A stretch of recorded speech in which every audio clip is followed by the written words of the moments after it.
Hey Pioneers, welcome to episode number 459. Today we are coming back to the topic of decluttering and organizing. Now, I don't know about you, but I have done many decluttering and many organization processes, and I always have to come back to those areas of my house and do them again. And I shared this in a recent YouTube video where we were going through kitchen organization, but it is incredibly freeing to realize that that is normal.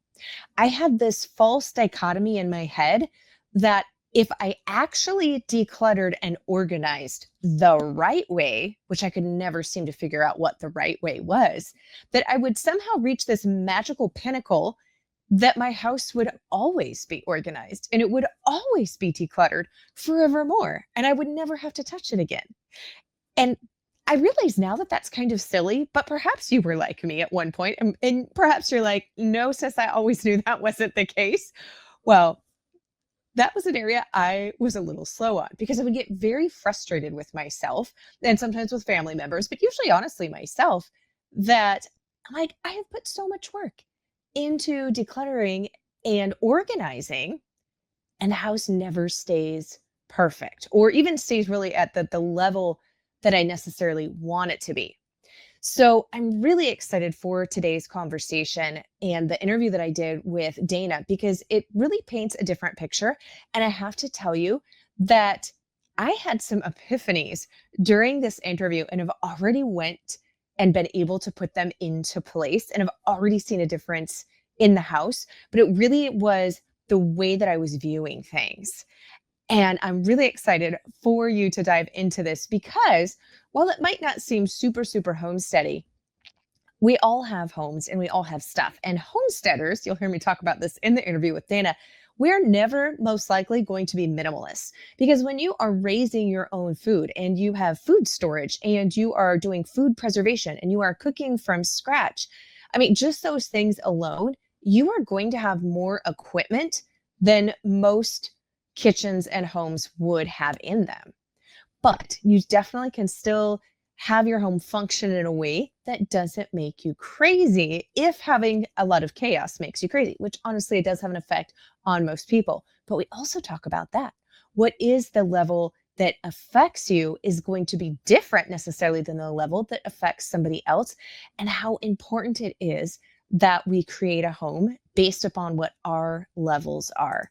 So today's interview is with DanaKWhiteis. She is the creator of the No Mess Decluttering process and the author of several books, including Decluttering at the Speed of Life, as well as her new book, Jesus Doesn't Care About Your Messy House.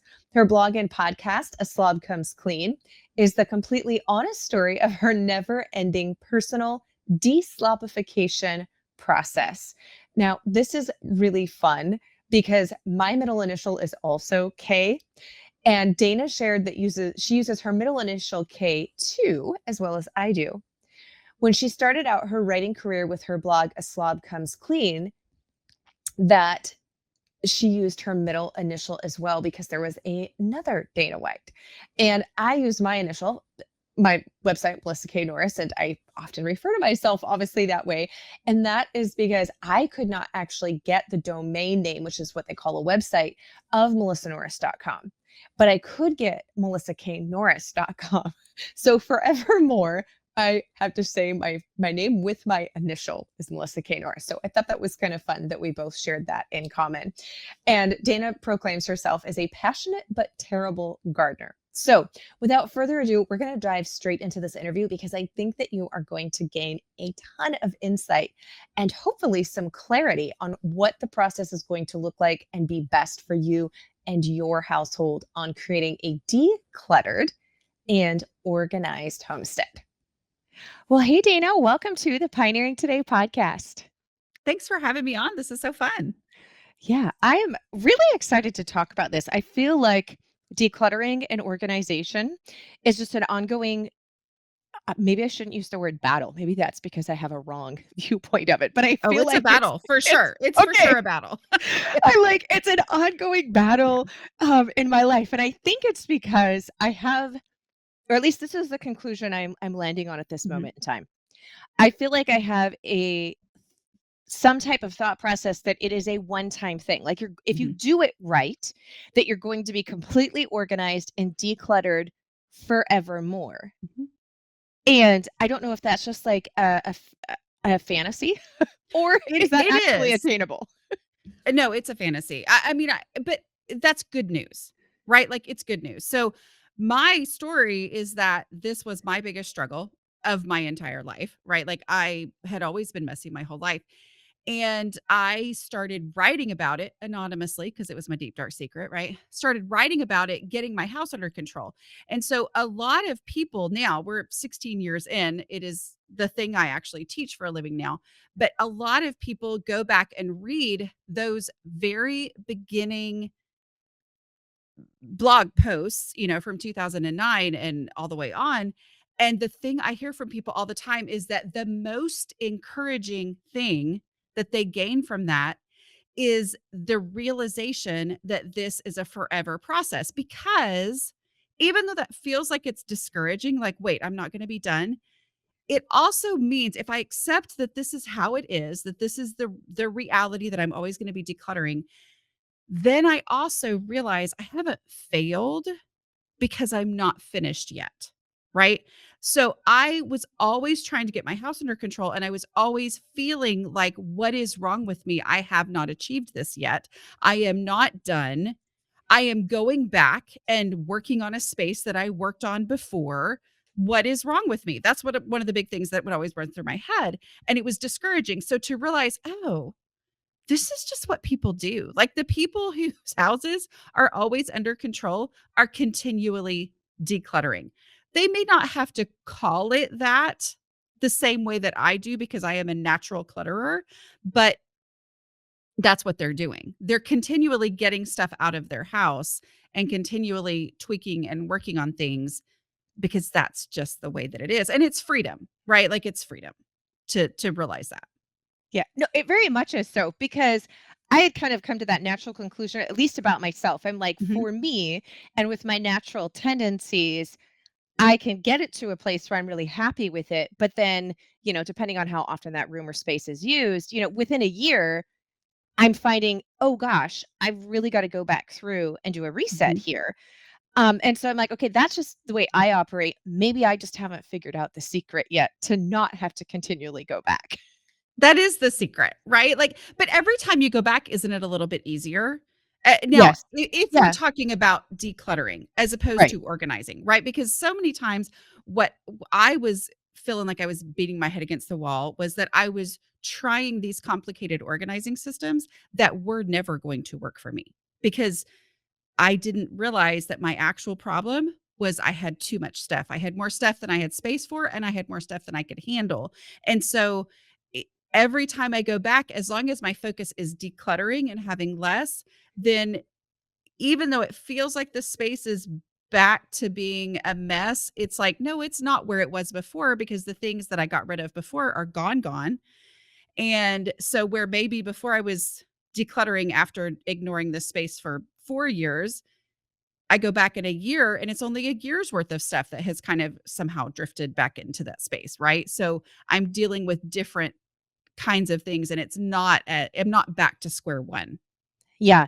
And I like that you made the distinction on the difference between Mhm. decluttering and organization. And sometimes they go hand in hand and sometimes they're separate things because I feel like now I have a much easier time decluttering because I don't have such a I don't know if one can say like a mindset around things. So I had a wonderful upbringing, but we did not have a lot of extra money.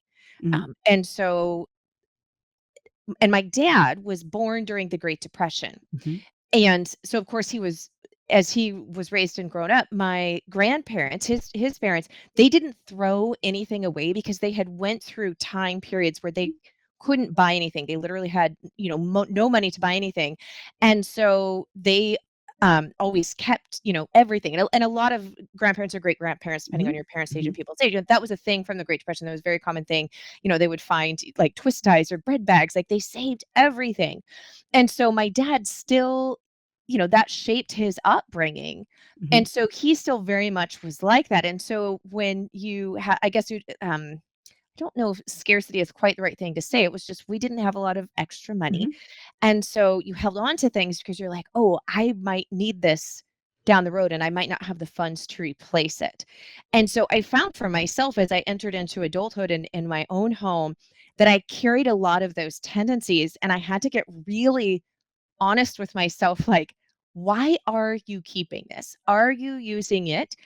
Do you really not have the funds to buy this item again if you do get rid of it and decide that Mhm. you do need it down the road?" Like, I had to get really kind of like Yeah. and so I feel like I've gotten better at being able to make a rational decision instead of an emotional decision on getting rid of Yeah. things with that criteria. So it has definitely helped every time I go back to an area now. I feel I have an easier time getting rid of things and there's less things there because I've been able to let go of more things. Yeah. Yeah, absolutely. I personally just focus on the decluttering. Like, that was actually transformational for me too, was to realize, "Oh, I thought I needed to get organized. I actually just need to declutter." And I don't ask myself those questions of, "Do I really need it? Will I ever use it?" Because I am a highly creative brained person and I will come up with all the reasons, right? Um, and so that had not served me well, I will say. Like, my mother grew up on a farm. She's about to be 80 this year. So, you know, yes, her parents had been through the depression, but it was coming out of that when she was born. But she grew up on a farm and had the mindset that you should go ahead and have everything you could possibly need for any situation because you can't just go to the store and get it, right? Like, going to the store was this big deal, 30 minutes there, whatever. And so I inherited this mindset that I needed to have all the stuff for all the situations. But what I didn't understand was that I have a lower clutter threshold than she does, which means it's not a preference thing. It means what I can handle. How much stuff can I handle? So she can have all those things for all the future, things that she wants to do, and she can keep it under control. She knows where it is. She can access it easily. She can, remember where all that, but I can't. So I would bring all that stuff into my house and it would just be in piles. And I had to accept I can't handle the amount of stuff that she can handle. It's not that it's not a good thing. So I don't ask myself those questions. I just use, like, if I needed this item, where would I look for it first? And is there room for it there? Like, so that keeps my brain from spinning out because I will come up with a reason why I would absolutely be able to use this. Instead, I just face the facts. Is there any room for it here or not? And if there's not, then I let it go. And that keeps those emotions out, like you're talking about, because it's so important to not just deny the emotions. That's actually not helpful, but instead to say, I'm not going to use the emotions to make these decisions because that's not serving me well. Yeah. Yeah. I think it's interesting too that you talk about the threshold because as Mhm. as a homesteader who actually lives like the closest Costco to me is almost an hour away one way. Mhm. So Me too. Yeah. legitimately like to go to the store to buy stuff, we live very rurally. I can't it's a Mhm. trip.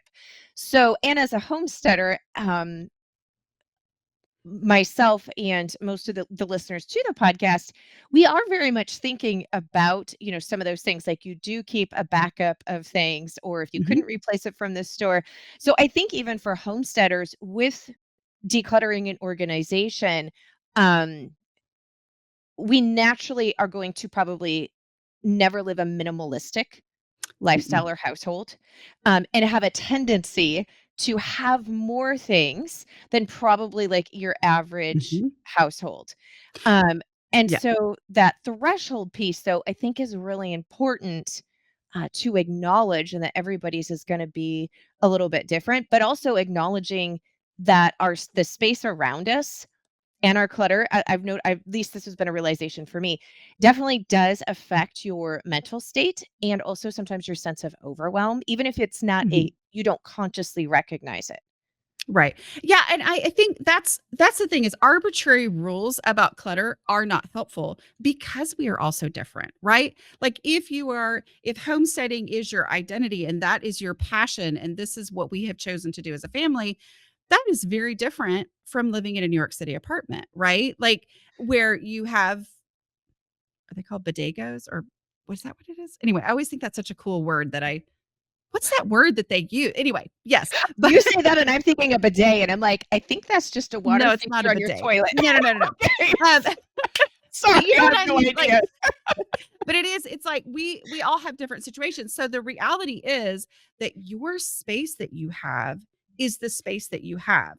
And the things that are most important to you are the things that deserve space there first, right? So you may make a choice. You're like, listen, it is more important to us to have the things that we need for our lifestyle than it is to have maybe what some other people would say was, essential for their lifestyle in a different place, right? So it's like you can keep anything, but you can't keep everything and it stay under control because the reality is, yes, I may need to have certain, more of a certain thing than other people do. But if I don't have the space for it, or if I'm not giving the space to it because I've also got these other things that I don't need, then I can't keep it under control. And then when I actually do need it, I can't find it. It causes a lot of stress because I know I have it somewhere and I've got to tear apart the house and actually, in order to actually find it or whatever. So it's that reality acceptance, like accepting the reality of this is my lifestyle, this is the space that I have, and I have to make those two things work together. So the things I'm actually, I choose what deserves space in my home. Yeah. Okay, I actually love that you said that. Yeah, funnily enough, yesterday I was doing a photo shoot for some recipes for the website, Hmm. and I have these white plates specifically to do certain photos for certain Hmm. food. And I know I put them somewhere because it's one set, it's not even a full place setting. Hmm.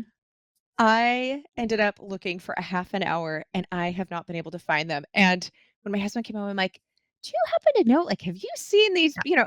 And he's like, if maybe you got organized with that stuff, you might be able to find it." And it's funny because, like, you can tell me that and I'm fine. He tells me that and I'm like, I know he's right, but there's also that part of me that is like, I'm just fine. And But so, if you take away the organizing thing, right, and you just say, okay, once did you ever find them? no, I still haven't found them. Okay. Just I don't know if it makes it more funny or not, but yeah, But I haven't as found them. you're working on a space, right? Like, as you're working on decluttering a space, asking yourself with each item that comes along, okay, so here's my cup. If I needed this cup, where would I look for it first? If I needed these white plates, where would I look for them first? And then go take them to that space. And when you get to that space, if you're like, oh, well, there's all of our stuff that we eat off of all the time, or there's, these this it's full of things. You go, okay, these are things I know for sure I use. They deserve space here first.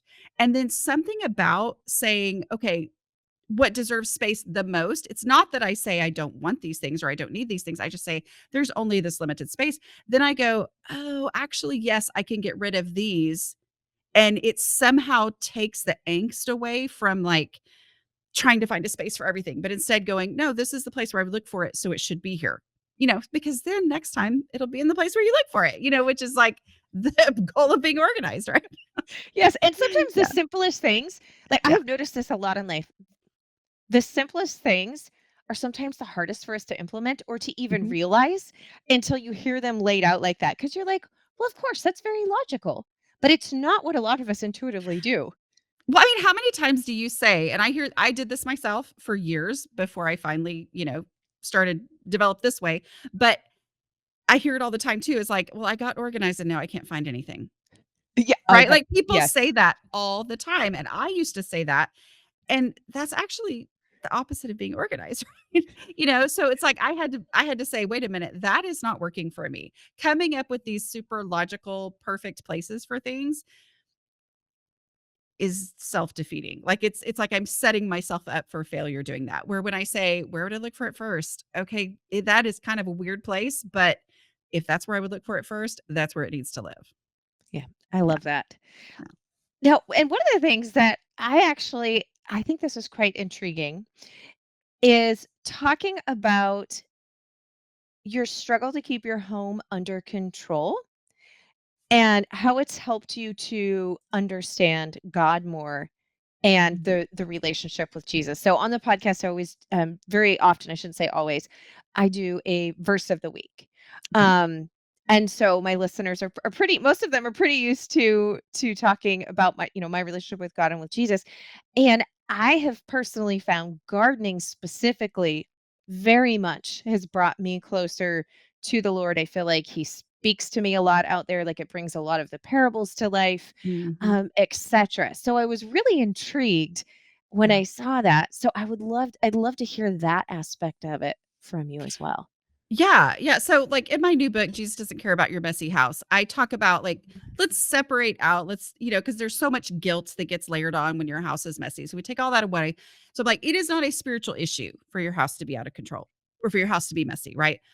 But it is a spiritual image that helps me understand God. So, like you're talking about in the garden, I know I don't work in my garden near as much as I should, but when I do and I am pulling up roots and weeds, I'm like, well, I get it all now, right? Like there's just so many spiritual truths that just Yeah. fire in your brain. And so it's like, whatever we do, God has created the world to be full of images that are going to mean a lot to the person who is really deep into that image. So, for example, one of the things I talk about, is God is referred to as, using the symbolism of light. Like light is meant God created light to be a symbol of him that helps us understand him more because we all have experience with light, right? Like, so gardeners, you pay attention to light because you need to know full sun, partial sun, all those kinds of things. Artists, I remember being in college and talking to this girl who was an art major. And she said, well, light can't turn corners. And I was like, what are you talking about? But, she just had this understanding of how light works that I had never even thought about. Well, in cleaning, sunlight is the best disinfectant that exists, right?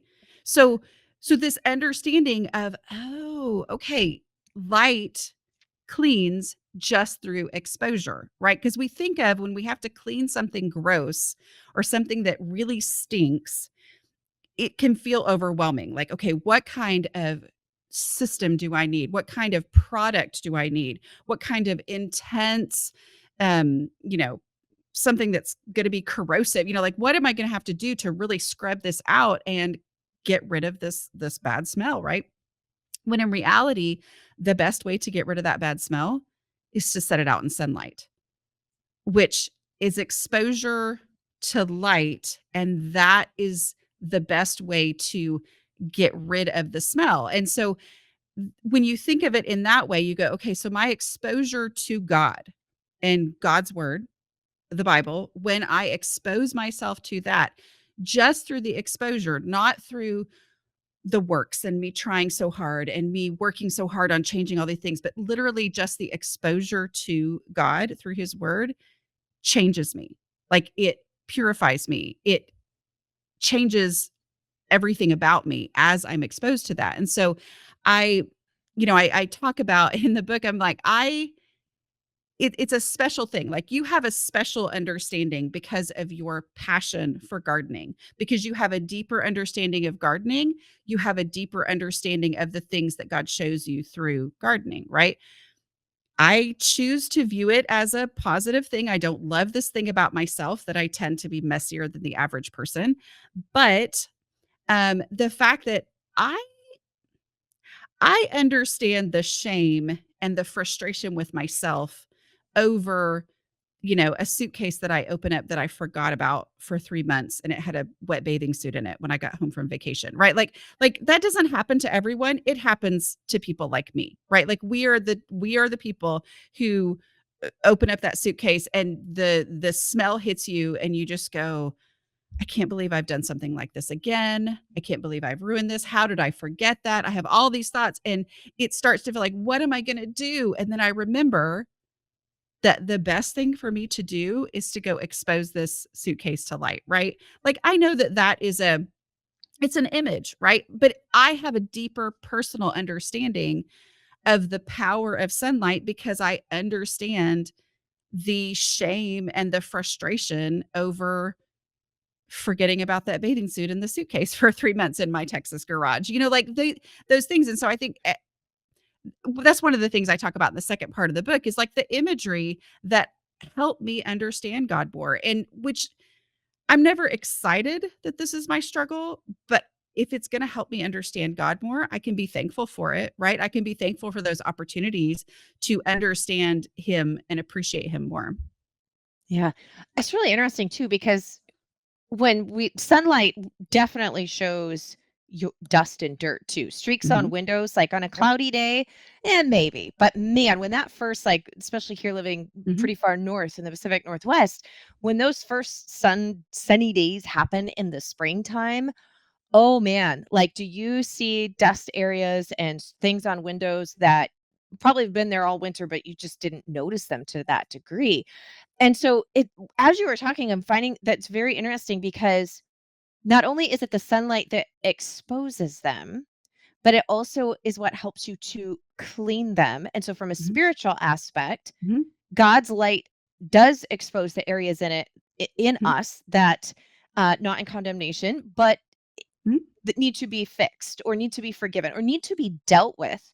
Yeah. But it's also his light that allows the healing and our Mhm. enables us to be able to, and so kind of the same thing of Yeah. like the light shows it, but then the light is also the answer to the problem. So it's a very Yeah. beautiful way to actually view it. And I don't think I've ever viewed Yeah. house cleaning or decluttering through that lens. Yeah.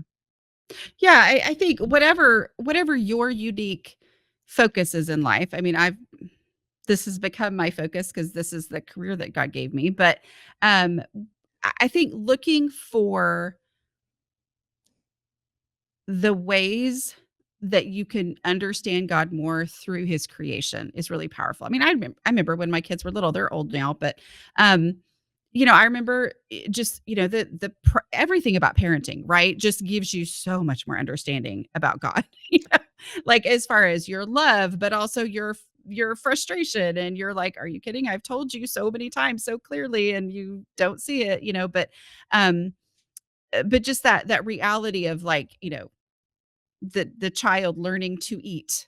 Is such a spiritual image. So all of these things are created, God created them to help us understand him more. And so looking for that and knowing who God is through his word, but then getting to see it played out in his creation is it's exciting, but it's also really powerful. And it just really helps cement in my brain so many concepts and helps me understand who God is more. Yeah, no, I love that. And speaking of concepts, Mhm. I think a lot of people have heard one in and out rule for decluttering. So like especially with clothes, like if you Mhm. are getting a new piece of clothing, then you need to take a piece Mhm. out that, that you're replacing it with. But you have a couple of concepts that aren't as mainstream. So can you share a little bit about the container concept? And we've touched a little bit on it, but the Mhm. clutter threshold. Can we dive into those a little bit Yeah, deeper? absolutely. So I don't make up new things. I basically just explain realities that the people who are not naturally organized are not born knowing, right? Like, so uh, a big thing for me in figuring out how to get my own home under control was accepting that my brain does not work the same way that the brains of naturally organized people work, right? And that is the reason why I would hear traditional advice and I would go like, "Oh, what?" Like I can remember sitting in a mom's group when my kids were little and there was a speaker talking about home stuff and somebody said, "So what do you do when you get a new pair of socks?" And she was like, "Oh, just, the one in one out rule." And everybody was like, "Oh." And I was like, "Oh." But I had no idea what they were talking about. I did not know. I I was picturing my own sock drawer that I couldn't even close because it was over full. And I was thinking, what good would it do to get rid of a pair of socks when my sock drawer won't close anyway? And so it just didn't make sense. So much of what I teach is the concepts that naturally organized people don't know need to be taught to people like me. So the container concept is this, the very short version of it is I thought containers were for putting things in because I knew that organized people loved containers and they bought lots of them and they put their stuff in them and it looked great. And so I would buy containers and I would stick stuff in them. And my house never looked like anything like their house, right? And my house was still out of control. And I was like, this doesn't make sense. Like, what is going wrong? Well, anyway, one day I was working on my house and I was talking to myself because that's what I do. And I was just saying container. And I went, oh, the word contain is inside the word container. Like firefighters work to contain a fire, they create a boundary. If they can keep the fire inside the boundary, they can keep it under control. But if the fire goes outside the boundary, bad things happen. And I went, oh, a container is not for putting things in. A container is meant to serve as a boundary. And when I changed how I viewed containers, it changed everything for me because let's say before that my friend had a perfectly organized craft area for her kids and she had a red bucket with crayons in it. And I had a cabinet. This is not hypothetical. I had a cabinet that was our craft stuff, but we were all scared to open it because everything would come tumbling out when we did. Right. And so I thought, what's the difference between my stuff and hers? She has a red bucket. I'm going to get a red bucket. Right. So I would go and I would get a red bucket and I would just like hers and I bring it and I would put my crayons in it and it was over full and I still had 700 crayons left. And I was like, oh my goodness. And so I thought, well, the obvious answer is to buy 2 more red buckets. So I'd buy 2 more red buckets. And then I would go to put the red buckets on my shelf and they wouldn't all fit on the shelf. And I was like, oh my word, why is this so hard? So I'd buy another shelf, right? And so then I would bring the shelf in. And then at some point, there's no more room for any more shelves. And I would think, well, obviously, I need a bigger house and we can't afford a bigger house. And so I am doomed to be disorganized. And it was frustrating to me because I thought I was doing what organized people were doing by putting things in containers, but I was not doing what they were doing because I wasn't viewing them as limits. So when I changed how I thought about containers, it meant that in a similar situation, I would pick my favorite crayons and put them in the red bucket. And once the red bucket was full, something happened in my brain to make me go, oh, actually, I guess I don't need 1,000 crayons. Right? Like I've already picked out my favorites and this is full. I get to let the container decide that that's how many crayons I can keep. Because what I used to do was I would pick up every crayon and ask myself, will I ever use it? Is it a good crayon? Well, all crayons are great crayons, right? Like you can color with a little broken nub of a crayon. And so that would make my brain spin out. It also took so much time if I'm asking myself whether each and every item is good. But instead, when I say, this is the space that I have for crayons, I'm going to put my favorite ones in first. And once it's full, then the decision has been made, right? Then the one in, one out concept made sense to me because at that point it was like, oh, wait, here's a crayon I didn't put in there. It's not a matter of, oh, no, this doesn't work, which is what I used to think. Instead, it's a matter of, oh, okay, I know I love this crayon because somebody was actually coloring with it. What crayon do I like the least? Like, which one am I willing to get rid of in order to create the space for it? So with the socks, it was once I realized that the sock drawer was the limit and the container, right? Like that was the limit. Every drawer in my house, every closet, every shelf, it's a container. Once I realized it was a limit, then it was I get rid of my least favorites until the sock drawer functions the way it's supposed to function. And then when I get a new pair of socks, it's like, oh, these I know I like because I just spent money on them. And I say, what pair am I willing to get rid of to make the room for this? And then suddenly it reveals to me, oh, that's this one right here. It always falls down in my boot every time I wear these socks, right? Like I can't stand these socks. But before, when I was just like, might I ever use it? Or let me figure out, okay, so I need this many pairs of summer socks and this many pairs of this. And how many often do we do laundry? And what about this? And blah, blah, blah. Like all that math meant that I just had so much stuff. But when I say sock drawer, that's the limit. It just somehow frees me from that, which again, like we were talking about before, you can keep anything. Like whatever's important to you deserves space in your home, but you can't keep everything and your house being be under control. So it helps to acknowledging the realities of your space helps to sort out and help you identify, oh, this is the most important thing to me. I was laughing because I literally was trying to shut my sock drawer this morning Mhm. and was like, "Oh my gosh, I can't shut my sock drawer." And I actually have 3 pairs of socks on top of the dresser because there's no room. Like, I probably should do something with this drawer. So it's a really funny that you Yeah. ended up using the sock drawer as the example. And so I was laughing because I'm like, "Oh, Yeah. that was me today." Yeah. Oh, I mean, and I mean, like, I've been doing this for how many years? I teach it for a living, and yet I'm like, I still go, "Oh, that's right." Like, it's just is my natural thing to shove something in there, and then I'm like, "Wait a minute, no. This space is the size that it is. I can't actually it doesn't grow because I wanna keep more stuff." Yeah, You I know? love Yeah. okay. Yeah, so I really I do like that. And I'm with you on the thought of the container that's a boundary. Mhm. Actually, that's very insightful versus let's buy a bunch of Mhm. containers to get organized. Right. Which decluttering is that's the thing too, like we were talking in the beginning. Decluttering and organizing are not the same thing. Realizing they were not the same thing, accepting they were not the same thing was incredibly freeing to me because when I wanted to get organized, which is what I thought I needed to do, I would go out and buy a bunch of containers. Yeah. Well, my problem was not having enough containers. That was never my problem, right?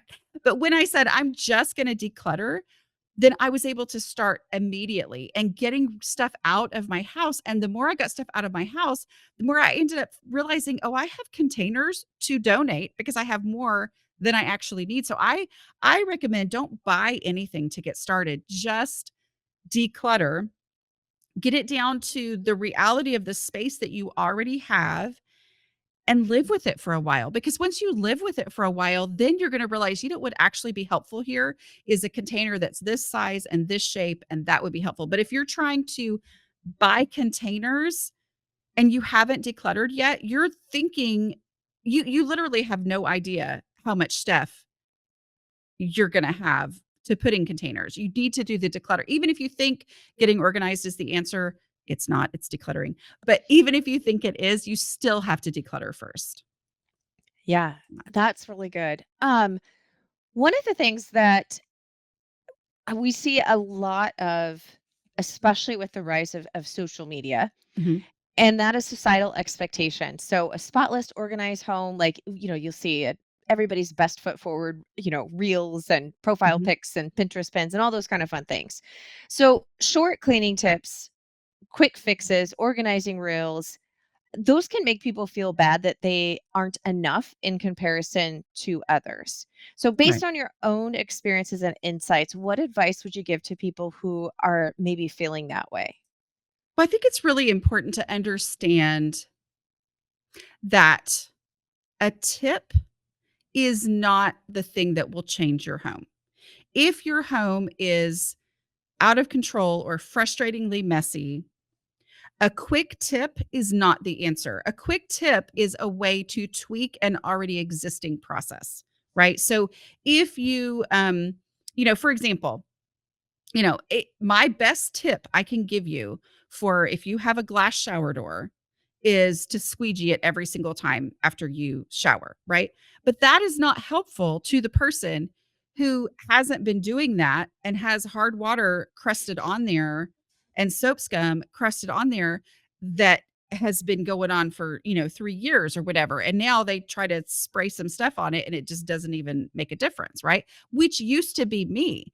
I now know, we moved into this house that we're in. It has a glass shower door, which I also love when people are like, here's my advice, don't have a glass shower door. And I'm like, well, if you got one, that's not helpful advice, is it? Amen. No.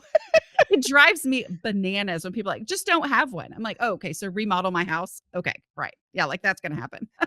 um, but the reality is you need to start wherever you are, right? Like, so it may mean, so if you hear that and you go, that's a great tip. And then you look at your actual situation and you're like, well, that doesn't help me at all because I am nowhere, anywhere near that, right?